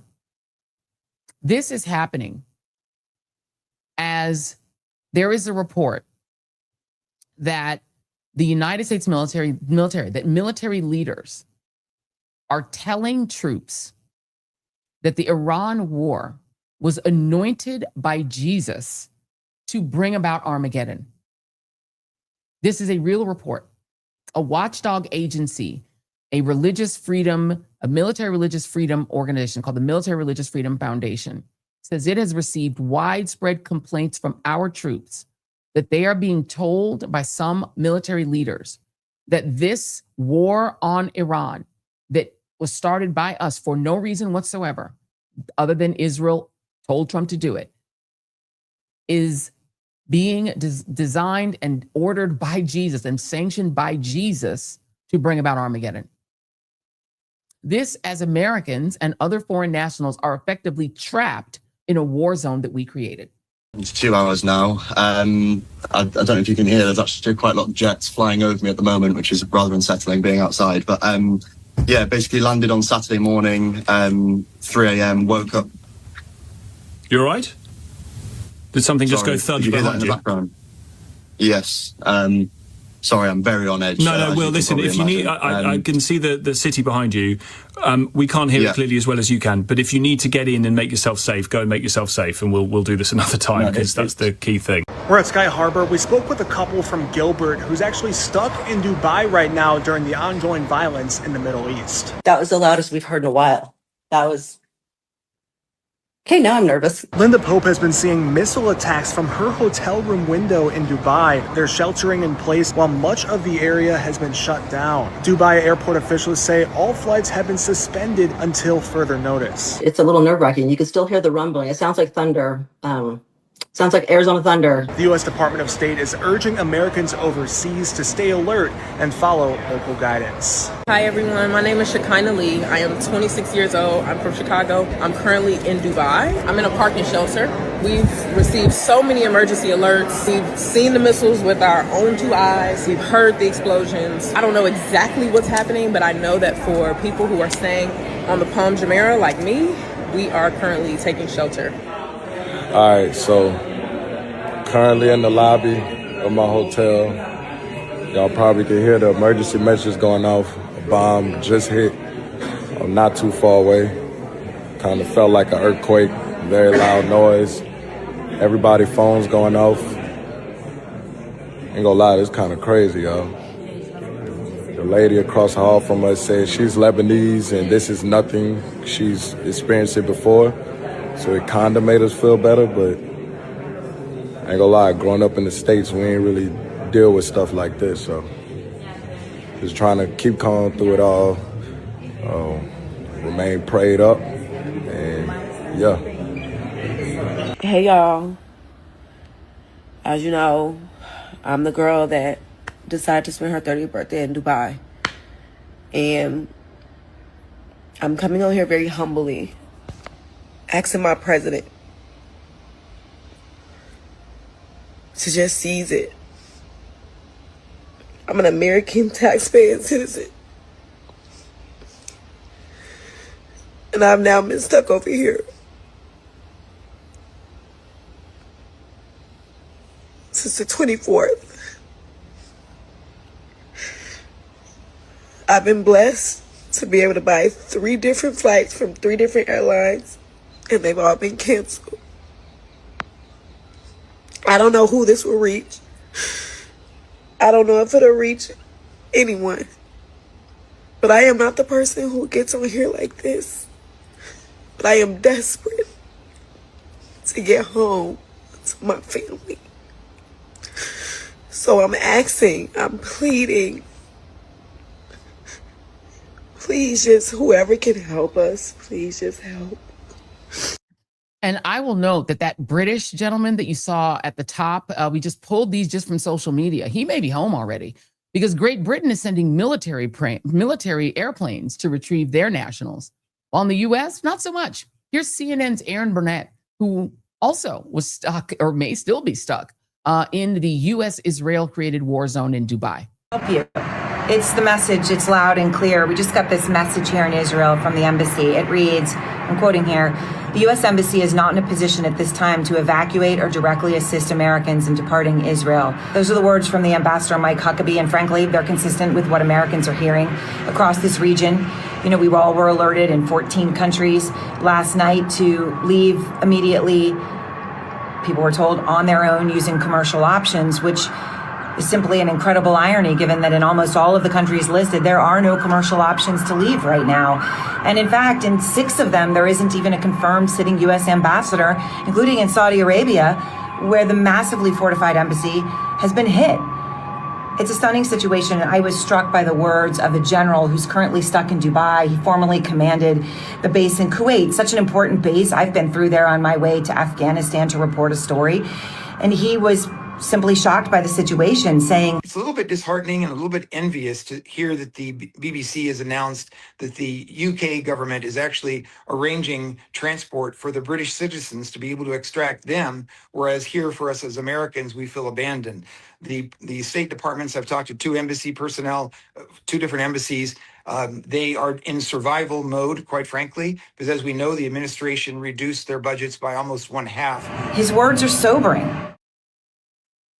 I see somebody in the chat saying this is a war we didn't cause. Unfortunately, American voters caused it by putting Donald Trump in the White House. Unfortunately, that is what happened. And despite the U.S. Having allowed Bibi Netanyahu to put us into a regional war that is soon to suck in Europe as well, Britain having to send military planes to go get their troops, put those planes at risk, and they are being slowly but surely pulled into the war as well. And European countries are probably going to be dragged in as well. Donald Trump is threatening European countries, trying to force them to join a coalition of the unwilling. And all of this while our political leaders right here in the United States seem unable to describe this war for what it is, a war. 3 of our U.S. embassies in the last couple of days. Okay, those are sovereign territories of the U.S. They have declared war on us.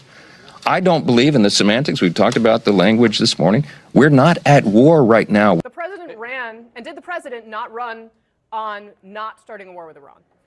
He ran on 2 things, ending wars. He's ended 8 of them. And he also ran on keeping America safe. This isn't a war. We haven't declared war. Everybody wants to say hold on. I want to play the Secretary of Defense, who calls himself the Secretary of War, said today this is a war. Let's watch. We set the terms of this war from start to finish. We didn't start this war, but under President Trump, we are finishing it. Is it really not a war? What he declared on us was war, meaning us as Ayatollah. He declared war on us. We are not at war with the Iranian people. Buttons to the missiles and started hitting their neighbors. Yeah. And the neighbors are all mad now. So it's just unfortunate. You know, we lost what you said earlier. 6. 6 people now. Yeah. And my understanding, they were in Kuwait in one of their neighbors, and they got hit. So it's just unfortunate that happened. But this is war. It's going to get worse before it gets better. You just stated that the act of war would be if Americans were being killed. You said, what if a bomb went off in the United States, right? For over 40 years, the Iranian government and regime has been responsible for the deaths of thousands upon thousands of Americans, not to mention state-sponsored terrorism. And so did the president do the right thing? Has he been consistent in this? Absolutely. Where, can you just tell me really quickly, where have they killed thousands of Americans in America? I didn't say they killed thousands of Americans in America. I said that they have been responsible for thousands of Americans being killed. And I think that that's easily something that you can verify. I don't know, state-sponsored terrorism for starters. Are you serious right now? The United States launched a war against Iran right now. Iran retaliated, in which American members... That was Ayman Mohyeldin very patiently trying to have a conversation with Anna Paulina Luna, the Florida congresswoman who ain't too bright. And I played some of the dumb ones. Tommy Tuberville, good God, help us. Mark Wayne Mullen, who said, we as Ayatollah. What? These people don't even know what they're talking about. They're in Congress. Those are the people who are supposed to provide checks and balances to Donald Trump. Let's just go to Marco Rubio, former Senator Marco Rubio, who just went ahead and just gave the game away. Absolutely was an imminent threat, and the imminent threat was that we knew that if Iran was attacked, and we believed they would be attacked, that they would immediately come after us. And we were not going to sit there and absorb a blow before we responded, because the Department of War assessed that if we did that, if we waited for them to hit us first after they were attacked, and by someone else, Israel attacked them, they hit us first, and we waited for them to hit us, we would suffer more casualties and more deaths. We went proactively in a defensive way to prevent them from inflicting higher damage. Had we not done so, there would have been hearings on Capitol Hill about how we knew that this was going to happen, and we didn't act preemptively to prevent more casualties and more loss of life. Oh, you hear that? Did you catch that? He said that if Israel hit them and they responded to us, we knew that would happen. So this was because of Israel, right? This was Israel that caused it. Israel said they were going to hit. This has been the rumor that Israel said, we're going to bomb Iran and we're going to war with Iran either way. You're either with us or we're doing it anyway. And they're going to blame you anyway. That's what it sounds like he just said. Meanwhile, all of this, as this war has now been revealed in so many ways as being totally unnecessary and unlawful, you've got to hear this next one. Take a listen to the deal Iran tried to offer Trump. Alert you to an incredibly important development that happened just before Donald Trump launched his illegal war against Iran. Hi, David Cay Johnston for DC Report. The day before Donald Trump began this war, keep in mind, only Congress under our Constitution has the power to declare war. There were negotiations in Geneva, indirect talks between Tehran and Washington. The in-between was the foreign minister of Oman, Mr. Badar. And according to him, the Iranians made an incredible offer to the United States. They would not enrich uranium to anywhere near the level it could become weapons grade, something they've been saying all along. They would allow inspections, and they would allow American oil companies to come into Iran, which has one of the biggest proven oil reserves in the world. And they did all of that so Donald Trump could brag, I got a better deal than Barack Obama did in 2015. They thought this would settle these matters, and that would be the end of it. And less than 24 hours later, Donald Trump's response was to start bombing Iran. If you were an Iranian, why would you trust anything any American government says? Why would you, in fact, not see the American government as a country run by rogues, by savages, by people whose word cannot be trusted or believed? So keep in mind, Donald Trump could have had what he promised, peace. He could have made Obama look bad. Instead, he chose to put American lives in danger and risk a much larger war. Joining me now is the man you just heard, David Cay Johnston, Pulitzer Prize-winning investigative reporter, author of 3 best-selling books on Donald Trump, and professor at Rochester Institute of Technology. David, seems to me that the war seems even more unnecessary now. Oh, I absolutely think this is a war of choice and not of necessity.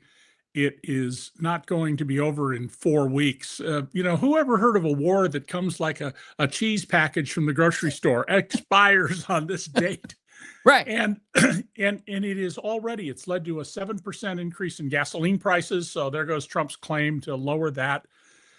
We are seeing uprisings from the point of view of the oppressive regimes in the middle. All the regimes in the Middle East are oppressive. They're all dictatorships. Yep. The difference is Iran is Shia and the other countries are Sunni. That's a dispute that goes back 1,401 years in Islam.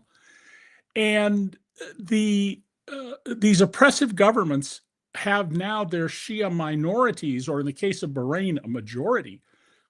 They're upset because to them, Ayatollah Khamenei was a hero.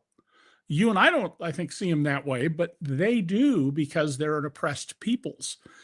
And all of this is outrageous. And it also goes to the fact that Donald Trump has had murder in his heart his entire life. You and I've talked before about 1989 in the Central Park Five. Trump buys full-page ads in 5 newspapers to demand the summary execution without trial of the 5 young men who were railroaded into prison. Later, DNA evidence proved they were innocent. The cops had framed them along with the New York District Attorney's Office, and the real perpetrator was caught, and Donald said they should be executed anyway. Mm-hmm.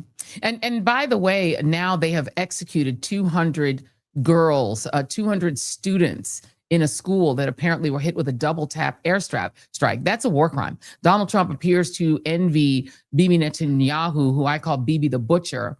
He wants to join Bibi the Butcher as an adjudicated war criminal, because it seems to me that if somebody wanted to go to The Hague, they could name him and Pete Hegseth and the general who planned this insane attack on Iran, which started with an attack on a school. I don't know how much the mainstream media is talking about it, but if that had been a school, let's say that Russia attacked in Ukraine, they talk about it every day.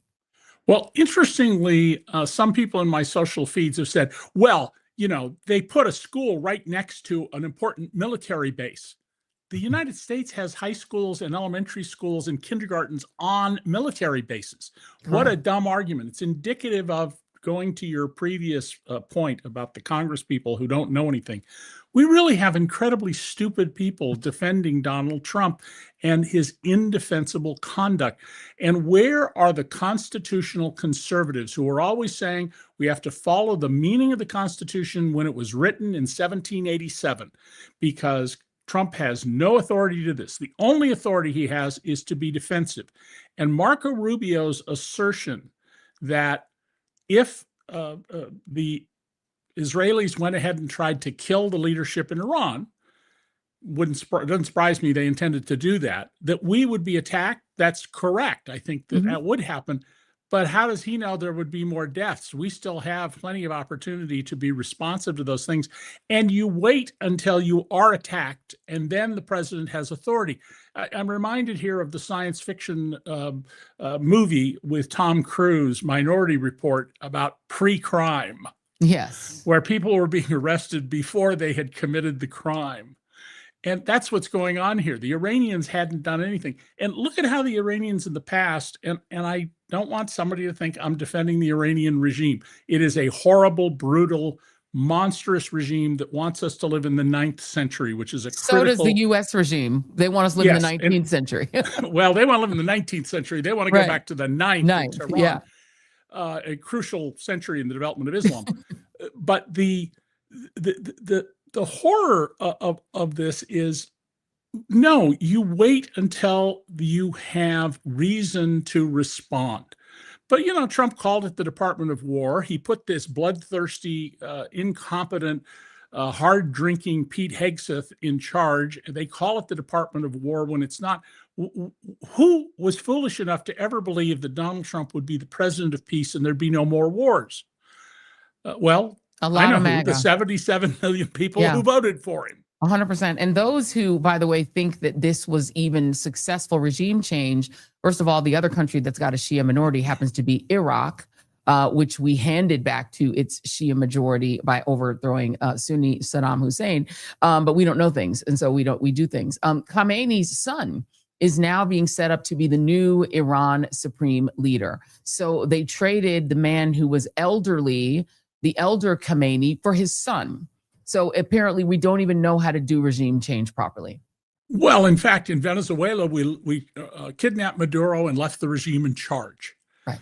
And these people are amateurs. They have no idea what they're doing. If Donald Trump were sitting down in an interview where he can't get up and run off, and somebody were to ask him, like Jonathan Swan, tell us, Mr. President, what is the difference between a Sunni and a Shia Muslim, and why does that matter for the national security of the U.S.? Donald would go talk about drapes, because they don't know the history of that part of the world.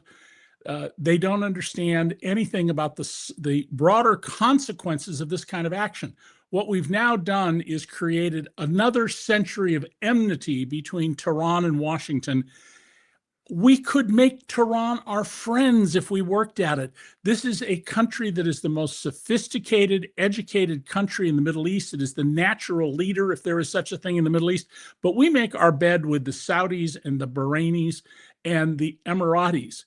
And, in Bahrain, what did they do when there was an uprising against the government? There was a doctor in an emergency room who treated people who were brought in. They executed him for doing that. About 12 or 13 years ago, MBS, who put $2 billion in Jared Kushner's and Ivanka Trump's pocket, he had 39 imams beheaded, publicly beheaded. Why? Because these religious leaders prayed for a better government.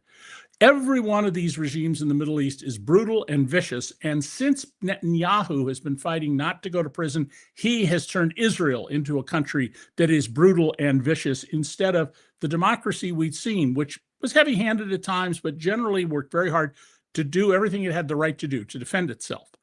That's not what it's doing anymore. And, you could, your staff, if they have the time, there are videos of Netanyahu, who graduated from Cheltenham High School in suburban Philadelphia, when he had no gray hair, speaking in very calculated, calibrated ways, but you can't miss his animus for Palestinian Arabs. Right. And this administration, we love oil-rich Arabs, we hate oil-poor Arabs, and the oil-poor Arabs are, of course, the Palestinians. Yeah. And by the way, just on that note, I have the three elements, Jason, if we could. Let's start with Donald Trump just admitting the obvious. Killing our people and killing people from all over the world. And I think we have great support. And I think if we didn't do it first, they would have done it to Israel, and give us a shot if that was possible. Okay. So Donald Trump admitted that we did this because they would have hit Israel, and he's now just said because Donald Trump isn't smart enough to lie. Let's do a couple more. Senator Mark Warner, who the members of the United States Senate and House, they all were briefed on this war, and it is a war. I'm sorry to inform those who don't want to admit it, Mark Wayne Mullen, but it is a war, and Senator Mark Warner walked out of there, and this is what he said. This is C12. And he's the ranking Democrat. He's the ranking Democrat on the Armed Services Committee, I believe. Go ahead. Committee, right. Let's also be clear. I said before, I'm saying now, there was no imminent threat to the United States of America by the Iranians. There was a threat to Israel. We equate a threat to Israel as the equivalent of an imminent threat to the United States, then we are in uncharted territory. We have seen the goals for this operation change now, I believe, 4 or 5 times. And I didn't play Senator Blumenthal, but he said that from what he understood, and he is a military veteran, there's no way to achieve whatever the aims of this war are, which he wasn't even clear what they are, without boots on the ground. So now it appears that you have a United States senator, the Secretary of State, who's also in charge of like 10 other departments, Marco Rubio, and the President of the United States, all admitting that the reason that we are in a war with Iran is because of Israel wanting it and Israel feeling threatened. That does not sound like either America first or even legal. Well, indeed, if I were my friend, the cartoonist Jeff Danziger, I would have drawn a cartoon today of Benjamin Netanyahu dressed up as a farmer with a chain in his hand and a nose ring at the other end in his prize 350-pound pig that he's leading around by the nose, because that's what they've said happened here. Not America first, Israel first, and we will act pre-crime, pre-attack. Now, they also, this fantasy that they're going to wipe out the leadership. The clerics in this theocracy are very deep. You go to Guam, there's a whole city that's basically a religious city. And this is a country of more than 90 million people. They're not going to have trouble finding more leadership. We have for sure wiped out a whole group of them, but are we just going to keep cutting off the head of state? I mean, that's not very smart. And why don't you kill heads of state? You know, there have been wonderful fictional accounts of what if we had killed Hitler? Well, we would have gotten, instead of a crazy man who attacks the Russians foolishly, we would have gotten Goebbels or Himmler, and we would have been in much worse shape.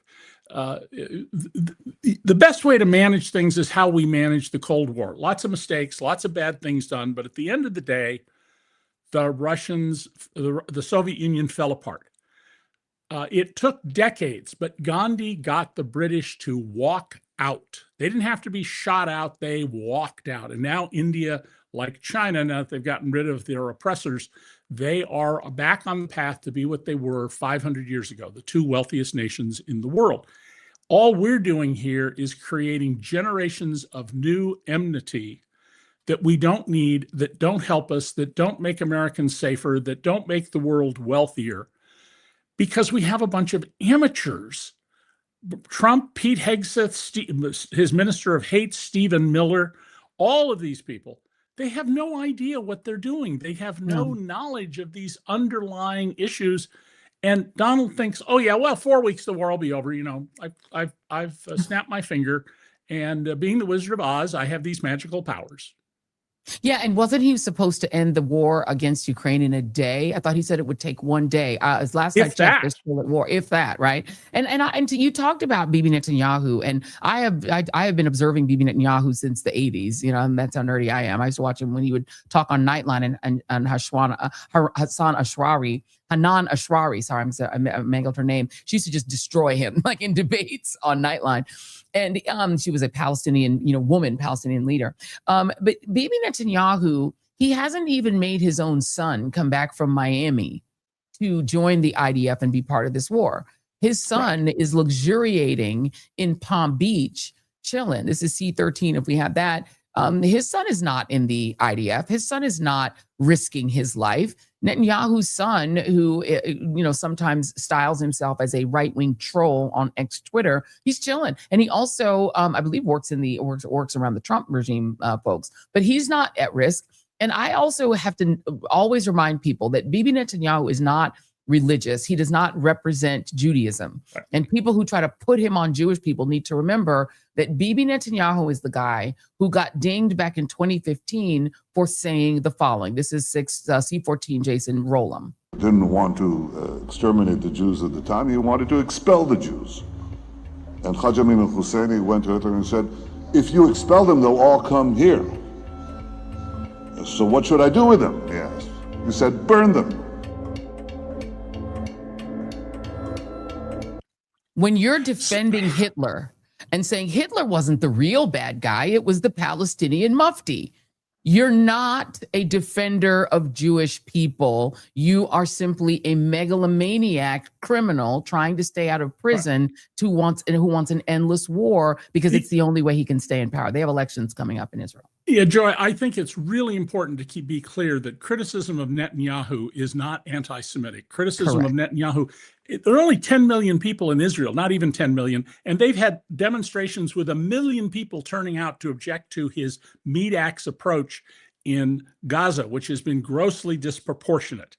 So this is a secular issue here, and it involves a man who is, according to the indictments, utterly corrupt.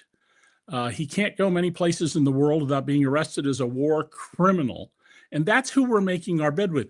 Everybody in the Middle East, including Netanyahu, is a bad guy. every one of them, without exception. Maybe the Qataris are the least bad of the whole group, but that's not saying very much. And we're meddling in things where we don't understand what's going on, and we're certainly not bringing about any kind of relief for the Shia who are oppressed because of their religious views. And so this is simply not good on any level whatsoever, and we should all be ashamed and embarrassed that our leadership on Capitol Hill won't act. 53-47 today against reining in Donald Trump's illegal, unconstitutional war. 100% illegal. Go read Article 1 of the Constitution. And this is not going to do well. By the way, Donald Trump's son, they've said, well, he's not serving because he's 6'9", he's too tall to be in the military. One of my grandsons is 6'9". All my grandsons are 6'3" and above. And he can serve. A little old now, he's in his 30s, but he's 6'9", he can serve. Leaders want your sons to die and your daughters to die if they're dishonest like Donald Trump. If they're honest, they don't want anybody to die, and they try very hard not to do so. And by the way, let's see if Donald Trump goes out to Dover Air Base when they bring the bodies back in draped coffins. Yeah, he said that he's still considering. He's still deciding whether he's going to go and witness. And these are 4 of the 6 known deaths that are caused by Donald Trump's war. This is Captain Cody A. Kark, Sergeant First Class Noah Tetons, Sergeant First Class Nicole Amor, who I believe is only 35 years old, Sergeant Declan J. Cody. They were killed during this war. And I will note, they were killed inside of they've called it a triple wide. It was a big trailer that Hegseth claimed was secured and was fortified. And instead, they were bombed to death for nothing. Right. And Donald Trump even says, well, I'm considering going. I'm sorry. Imagine if Barack Obama had said, when we had soldiers who died while he was president, well, I'm considering whether to go to Dover. You can hear the Fox News host screaming for his head. Indeed. I appreciate you, David Cay Johnston, and I will note that I think Jordan is actually another one that's pretty decent. I like the yes, Jordan is among the better of the group. I agree with you. I like Jordan. Certainly not the Saudis, certainly not the Saudis, the Bahrainis, and the Emiratis. And can I, before I even let you go, since you are an econ guy, I mean, what is this going to do? Because there has been this burgeoning explosion of tourism to Dubai. We've seen comedy festivals and fashion festivals, and despite people's usual sort of Islamophobia, this is sort of taken off as a destination, sort of travel destination. Obviously that's cooked at this point because of what Donald Trump has done. What do you think that then does? Is there a ripple effect on our economy and on the travel economy? We already have tourism to the United States has cratered, but what do you think happens now to the economy because of this? Well, from the point of view of Tehran, attacking civilian targets like hotels in Dubai is a very smart move because they want to tell Shia people, rise up. They want to say, you're going to pay a price for coming after us. But there are other factors here. Japan and Korea don't have any oil. They are very dependent upon oil. China has huge reserves they put into salt domes like we have, but they're also saying this is going to mess up our economy. Somebody reported today that the price now to charter a very large oil tanker, not an ultra large, but a very large one, to China is $5 million. Holy mackerel. It would normally be around $1 million, maybe $1.5 million. We have gotten the Europeans to stop relying on natural gas and oil from Vladimir Putin, but they rely on oil and natural gas now from the Middle East. So the European economies are going to be troubled. And the Europeans are trying to figure out, how do we not get drawn into this war? And Keir Starmer gave the Prime Minister of the United Kingdom this very legalistic argument that is not going to sell with anybody who's not a lawyer. But Macron in France, Merz in Germany, and the Scandinavians are quite clear. We want nothing to do with this. You're not going to land your planes here to refuel. You're not going to stage from our countries, because they recognize that this is an illegal war. And all the people at the top who are promoting this, Well, maybe they better hope Donald Trump's dictatorship goes on forever, because if we get a different president, I suspect they're all going to be spending a lot of money on lawyers trying to stay out of prison. Oh, absolutely. And I think that at this point, somebody ought to get going on attempting to do to Donald Trump and Pete Hegseth what was done to Bibi Netanyahu. There should be charges of war crimes in The Hague. They killed 200 children on purpose. A double tap strike means you meant to shoot it. You meant to drop those missiles. Donald Trump has called the heads of Raytheon and other military industrial complex firms to the White House because we're fast running out of very expensive munitions. We sent a lot of them to Ukraine. And so as we run out, he wants to rapidly make more. So what we're going to see is the defense industry get a ton of money, right? We're going to give more money to the military industrial complex. We're using $4 million missiles to take out $20,000 drones. And I would be not quite as harsh as you are. It's possible the bombing of that school was bad judgment or error by military officers. I think it's most likely that it was intentional. It was designed to send a message, but it's possible. I mean, hopefully we will find out. The problem is you can't trust this administration. The inspectors general all through this administration are being handcuffed and being told, don't you look into that. Don't you ask about that, because we have a third generation crime family boss, white collar crime family boss in the White House, out of a 4-generation white-collar crime family. This is just what I finished teaching my criminal justice students at Rochester, was how white-collar crime works and how terrible a job we do in America of dealing with white-collar crime, which costs 10 to 20 times what street crime costs us. And we have criminals at the head of our government. And we're talking about Richard Nixon, who was a tax cheat and would have gone to prison if he hadn't, as his lawyer did, if he hadn't been pardoned. We're talking about across the board, everything you do is criminal. You take money, you ignore the emoluments clause, you're secretly on the payroll, or openly now on the payroll, of various Middle Eastern dictators like MBS. And I don't get the lack of outrage among principled Republicans, and there are a lot of principled Republicans. They've just been cowed into not speaking up. And the actions of the Republican leadership on Capitol Hill, they're vile, they're traitorous, and they absolutely are violating their oath of office by bowing down to Donald Trump on this. Indeed. David Cay Johnston, thank you. Always appreciate your insights, particularly when you get into that econ stuff as well. And you're right, a crime family is running the country, and God help us all. Thank you, my friend. Take care. Thank you. Take care. And by the way, what I will say too is I was having a conversation with somebody earlier today who made a really good point. When you are a criminal, you have to surround yourself with other people that are also dirty. And you make sure that if they didn't start out dirty, they get dirty. So you take Kash Patel, who is a podcaster who cared a lot about the Epstein files when he was doing podcasts. And you take Dan Bongino, who made his name as a podcaster, talking about the Epstein files. You bring them inside, you let them see the crimes, and then you dirty them up by making them do the cover up.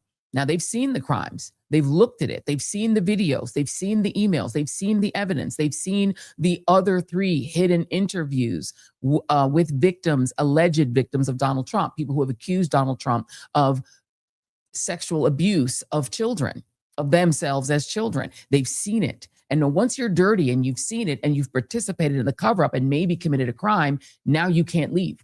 Now you can't go outside, because you now leave and you're outside. You're now at risk because you could bring the whole house of cards down. That puts you at incredible risk. So Dan Bongino says, I can't take it anymore. He goes back into podcast world, but can he really tell what he saw? Probably not. You take Pete Hegseth, who was accused of sexual predation by a woman who he had to pay off. He denies that he abused this woman sexually, but he's dirty. He had this accusation. She signed an NDA. What if she breaks the NDA? What if she decides to go on 60 Minutes or what's left of it and give a full interview and tell what she knew? He is at risk all the time of being exposed, whatever he did. Was he really getting blackout drunk when he was at Fox? Well, maybe people talk about it. Maybe when he's not defense secretary anymore, maybe people do a long form interview. Maybe they go on Tucker Carlson, who likes to do a long 2-hour interview, and maybe they tell what they know. He's dirty. Better to keep him inside. He's the best person to have as defense secretary. You can tell him, commit crimes. Go ahead and do war crimes. You got to do it. You're already dirty. If you go outside, maybe the ladies start doing interviews. You get somebody like literally ran for Attorney General of Florida on a mission to stop pedophiles and sex offenders. Then she goes into the Trump regime, having spent 10 years as Attorney General of Florida and doing absolutely nothing to stop the biggest pedophile in the history of the United States and maybe the world, Jeffrey Epstein. She didn't do anything to stop him, but now she's the Attorney General of the United States. And she's seen all the files. She's seen all the interviews. She's seen it all, and then she's done cover-up. Now you've done the cover-up. Maybe you committed a crime. Now you're dirty. You can't leave, because if you go out, maybe then people want to know what you knew. Can you tell what you know? Because you might be telling on yourself committing crimes as well. There's a reason the mafia makes people go out and shoot somebody to be in the mafia, or in a gang, they make you beat somebody up. You have to be dirty, because if everybody's dirty and nobody's clean, everybody plays ball. Nobody is disloyal because everybody's dirty. You only pick dirty people. You've got Kristi Noem, who's out there. Did she lie to Congress? I don't know, maybe. She's got a luxury plane with a bed in it. She's got somebody that is accused of maybe being her boyfriend, that's maybe running the show, and maybe she's just Homeland Security Secretary in name only, and maybe she's not calling the shots. And oh, wait, weird. Maybe there's this company that got $146 million Homeland Security Department contract that didn't exist until 8 days before the contract was signed, and that's never done business with the federal government because they didn't exist until 8 days before the contract was signed. The big news got that out of Kristi Noem today. She had to admit it. And oh, this firm that didn't exist till 8 days before they got a contract with the Department of Homeland Security happens to be tied to Kristi Noem when she was a governor. Weird. So maybe she's dirty. Well, so she can't leave, because if you leave, people might want to know what you know. So now you have to stay in because you're dirty too. You get people that are already dirty, already of questionable morals, and then you dirty them up. They're so dirty they can't leave, and they got to stay loyal. Donald Trump put his literal criminal attorneys as the underbosses at the Justice Department. And because what you can't have if you're running a criminal enterprise is anybody honest. So all the way down in the layers of the Justice Department, it has to be people who were already touched by Trump. It can't be any normal prosecutors. They all got fired. If they participated and were willing to investigate Trump when he was president the first time, they got to go, because it means they have integrity. Even if they're conservative, even if they're Republicans, they have integrity. They got to go. Any elected official that was willing to not commit crimes for Trump in 2020, they got to go. It's why every single person that's in the party has to pretend that they think Donald Trump really won the election in 2020. Because if you admit that he lost, you're admitting that he committed crimes to try to stay in office. So you got to be dirty in order to play. And you can't leave, because if you leave, you might end up on, I don't know, an interview on your local news outlet, and they might want to know what you know. So what happens is everybody's got to be both dirty and also incompetent and stupid. You can't have real people with integrity. There can't be a normal FBI director. Can you imagine what would happen if all of a sudden we got a real FBI director? Let's say Kash Patel were to quit and go outside. He now doesn't have Dan Bongino as his deputy. Who's the third guy down? Maybe the third guy down is a right-wing Republican, but is a real FBI director. Won't he start looking into the files? And then maybe he'll start questioning, did my predecessor cover any of this up? Did he commit crimes? Now, even if you're a right-wing Republican, but you have integrity, you might actually start looking into it. So you've got to keep Kash in place, right? It's risky. The risk is equal on both sides. The people are dirty inside and the people are dirty at the top. That's how a mafia stays together. Everybody's filthy.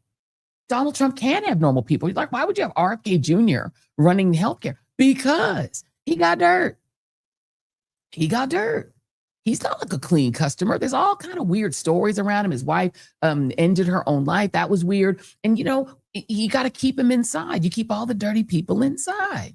That's why we have this. And then the biggest sort of manifestation of that is Jeffrey Epstein. A lot of people in the chat saying, oh, good. Now that we're at war with Iran, people aren't talking about Jeffrey Epstein. No.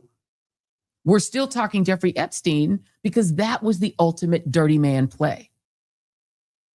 Jeffrey Epstein had dirt on everybody rich, everybody powerful, everybody in the AI tech bro universe, royalty in Europe, presidents of the United States, they're on his plane, they're on his island. Lutnick has got his family chilling at the island with the dirty people. Everybody's dirty. So everybody plays ball. Y'all know that the one Black governor who did get invited to the little governor dinner and who did attend is the governor of, wait for it, the U.S. Virgin Islands. Oh, that Black man did get invited to go to the governor's ball. Not Wes Moore, who isn't dirty. Not the governor of Colorado. He's gay. He can't come. But the brother from Virgin Islands can go? Well, why did he get to go? Oh, Jeffrey Epstein was running amok in the U.S. Virgin Islands and people were looking the other way, except the one Black woman prosecutor who said, wait a minute, you can't have a pedophile operating on our island. Know what happened to her? She got fired. So you got to invite the governor because he's not going to tell, because I don't know. I'm not saying he's corrupt. I'm just saying he maybe knew what was happening. So you want to keep him inside. This is what you have to think about when you think about a war in Iran. What did Bibi Netanyahu say to Donald Trump on his 7 visits every other month? That man was in the White House chatting with Trump. He was in his face. First visitor, then every other month since January of 2025. What was he saying to him? Maybe he was saying, you're dirty. I know you're dirty because Jeffrey Epstein was giving the dirt on you to me, to my administration, to the Israelis. And so you're going to do exactly what I tell you to do. When I tell you jump, start jumping, baby. Because whatever's in those files that scares Donald Trump so much that he calls people piggy and goes crazy and loses his mind when you bring up the files and says these are boring, don't talk about it, don't think about it. He said, look the other way. I'm going to bomb another country to make you stop. But if Bibi Netanyahu says, I know about the other 3 interviews. I know what that girl said about you when she was 13 to 15 years old. I'm not saying Trump did it. I'm not accusing him of anything. Just because the FBI does interviews with a potential victim of yours doesn't mean you really victimize them. But you did do it to E. Jean Carroll. You did brag that you could grab people by the and then you literally grabbed E. Jean Carroll by the And one of the allegations is that he was grabbing children by the And I'm just saying there's patterns, like Hillary Clinton said. She said it's patterns. Just look at patterns. So what I'm saying is that the story of the Iran war is not separate from the Epstein file story, because Occam's razor says that maybe kind of quarter sorta, maybe that's part of the way that Bibi the Butcher got Donald the Dumb to go into a war that he's been trying to get everybody since Bill Clinton, who was in the hot tub, but maybe not in Epstein Island, to do. Ding, ding, ding, ding, ding. Let's do our moment of joy. Our moment of joy tonight is not a moment of joy. It is a moment of, Good afternoon. The 10,113 meeting of the Security Council is called to order.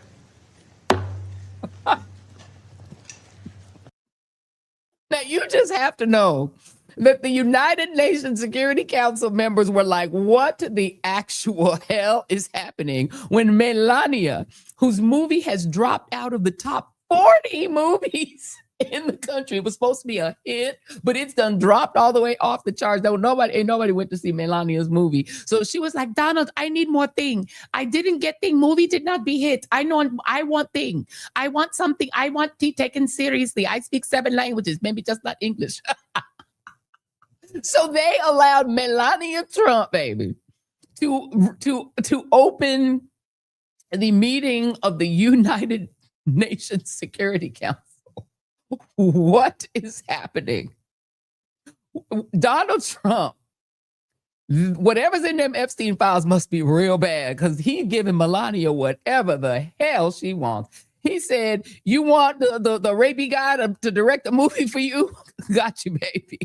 You want to ring the bell at the stock market? Ding, ding, ding, baby. What you want? Oh, you want to be in charge of the United Nations Security Council? Man, take that lady over to the United Nations, because whatever's in them Epstein files is so bad. It's so bad that Donald Trump is now enslaved to Melania Trump. slave to Melania. He has to do whatever the hell she wants him to do. I, Melania Trump, Security Council, begin. This lady is supposed to be a genius. She got a genius visa. Well, she was a genius at. The 10,113 meeting of the Security Council is called to order. Pop.